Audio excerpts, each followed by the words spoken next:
माझ्या कॉलेजमध्ये 72वा वर्धापन दिनानिमित्त वक्तृत्व स्पर्धा याचं आयोजन केलं होतं. त्यासाठी खूप मुलींनी सहभागसुद्धा घेतला होता. कॉलेजच्या एंट्री गेटसमोर सुंदर अशी रांगोळीसुद्धा काढली होती.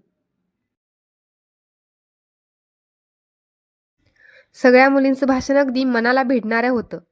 त्यांनी जणू मराठी भाषेवर व शब्दांवर प्रभुत्व निर्माण केल्यासारखं वाटत होतं. तर त्याच्यावर नीट संस्कार नाहीयेत, त्याच्यावर नीट विचार नाहीयेत, या कारणास्तव हे असे अत्याचार होत चाललेले आहेत. या अत्याचाराला बंद करण्यासाठी एकच कारण आहे, ते म्हणजे संत विचार. संतांनी अनेक विचार मांडले, अनेक काही केलं. ज्ञानेश्वर महाराजांनी ज्ञानेश्वरी लिहिली, ओव्या लिहिल्या, बरंच काही लिहिलं. तुकोबरायांनी ग्रंथ लिहिले. प्रत्येकानं आपलं साहित्य लिहिलं. कशासाठी लिहिलं? तुम्ही आमच्या डेव्हलपमेंट होण्यासाठी. अनेक शेतकरी आत्महत्या करतात, यावर तुमचं म्हणणं काय आहे?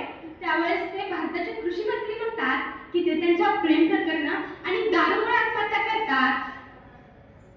हाच प्रश्न घेऊन हाच पत्रकार मराठवाड्यात जातो आणि एका शेतकऱ्याच्या मुलाला विचारतो की बाबा रे, तुझे वडील प्रेम प्रकरण करतात, दारू पितात आणि आत्महत्या करतात. त्यावेळेस तो शेतकऱ्याचा मुलगा म्हणतो, हा माझ्या बापाने प्रेम प्रकरण केलं, पण प्रेम प्रकरण 16व्या वर्षांना गाडी हवी असते.